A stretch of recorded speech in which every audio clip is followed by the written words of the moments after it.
With some more quick bites from Summit School of Chess. We are reviewing the games from PogChamps 3.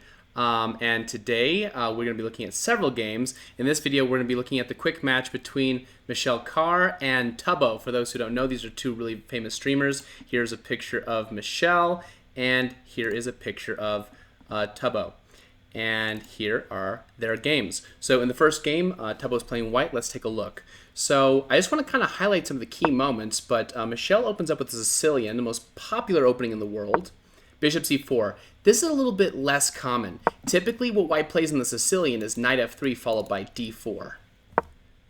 Knight c6 is standard, both sides bringing out their pieces towards the middle. This move from Michelle e6, it opens up that bishop. It also helps support striking the center. Castling kingside, d5. You know, these players definitely have been practicing their strategies.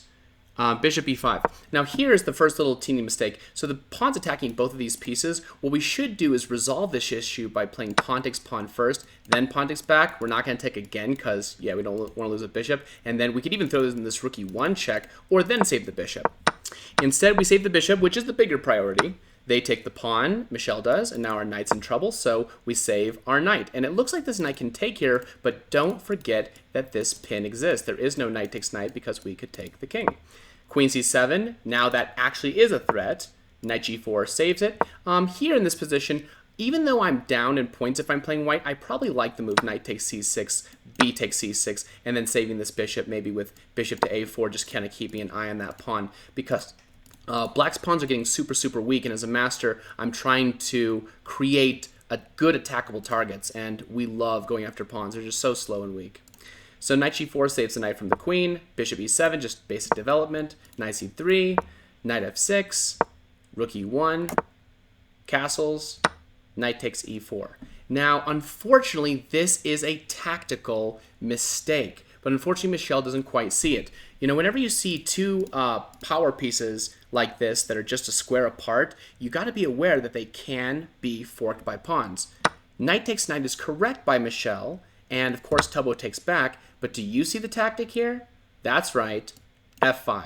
Double attacking the knight and the rook. And this just kind of stays there for a while. And unfortunately, we don't see it. Instead, Michelle is more focused on the positional aspects, using those strategies, which is good. But remember, everybody, the fastest way to win a chess game is using tactics. And so we've got to train ourselves to constantly be looking for checks, captures, and threats. In this case, this threat on the rook and the knight. Instead, h6, I'm not sure what that move's about. Normally, I don't like moving pawns in front of my castle king unless I have to. b3, normal move, trying to develop this bishop, but not seeing that still. a6 attacking the bishop, trading off, taking back. Now the rook is in danger, so we guard it. Now here, unfortunately, if they do the fork, if she does the fork at this point, we can save our knight with a gain of time on the queen. There's no time to take the rook, we'll lose the queen, and then after the queen saves herself, we can save our rook. So unfortunately, that doesn't work any longer. Rook d8, bishop e2, here. Now, actually, this is one little combo that I think if Tubbo, I don't know if anyone's shown him yet, but with all these pieces aiming over here at black's king, we really should be looking for some sort of way to blow open the situation. And actually, knight takes h6 check, sacrificing the knight to blow open the pawn shield in front of the black king. Remember, the pawn shield is the #1 defense for any king. Blow it up and go get him. Queen h5. And I'm pretty confident that white has a winning attack here. Instead, the game goes on for a little while, but I want to point you to some of the key moments. Key moment number 1. Oh, wait a second. Wasn't that a mistake?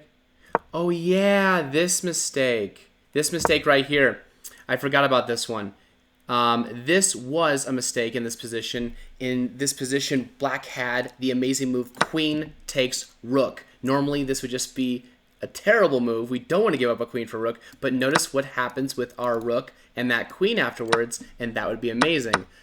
Unfortunately, it's now the moment that Michelle spots this fork. And here is where I got to give credit to Tubbo. Queen c3, ignoring the threat completely and teaming up with the bishop to threaten queen takes g7, queen and helper checkmate is just fantastic. And honestly, there's just not a good defense against this. So Michelle tries to guard it, but after knight takes bishop check, pawn, the king goes to f7. I guess it was too scared to take it. Rook c4, and a couple more moves go by. But, you know, it doesn't take long before Tubbo starts sweeping up and the game is pretty much over. And that set the stage for the first game. So Tubbo won the first game. Let's go on to their rematch, game 2.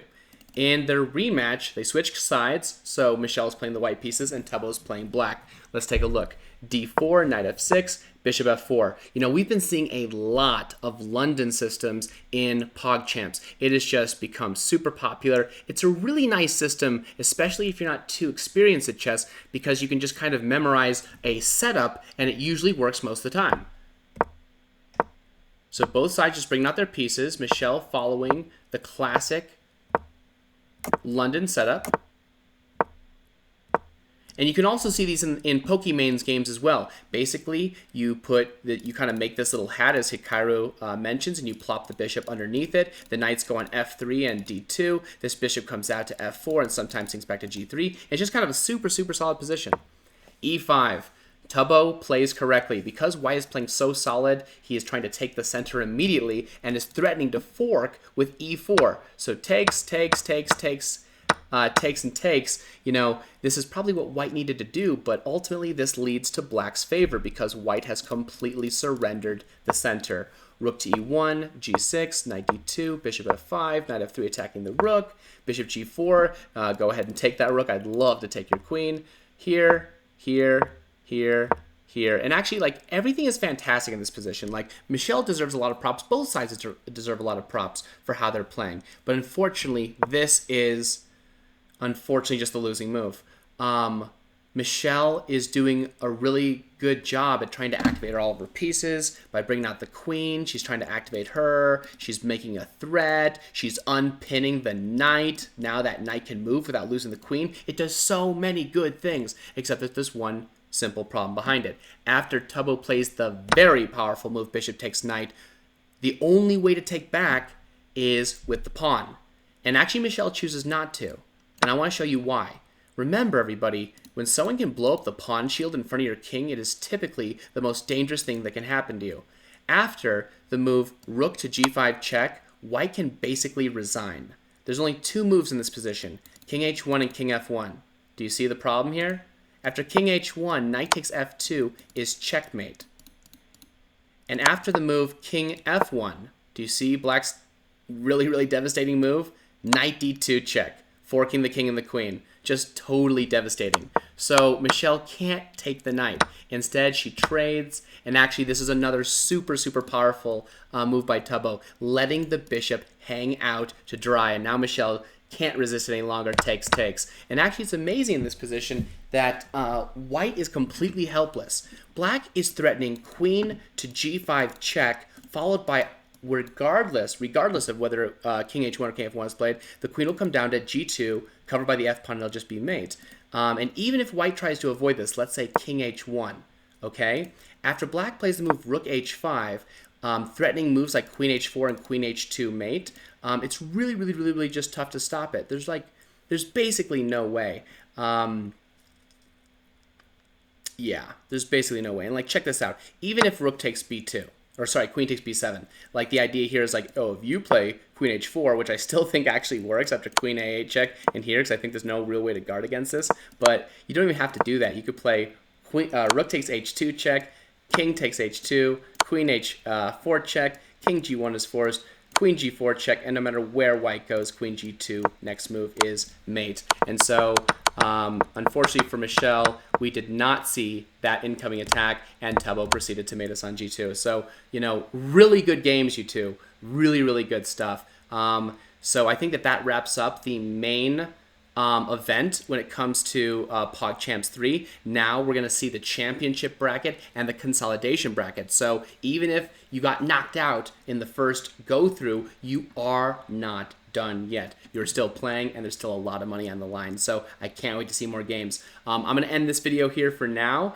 and then I'm going to start another one immediately where I explore some of the other matches that happened today. So I'll see you just in a second. Again, National Master Jesse Cohen, Summit School of Chess. See ya in just a moment. Bye!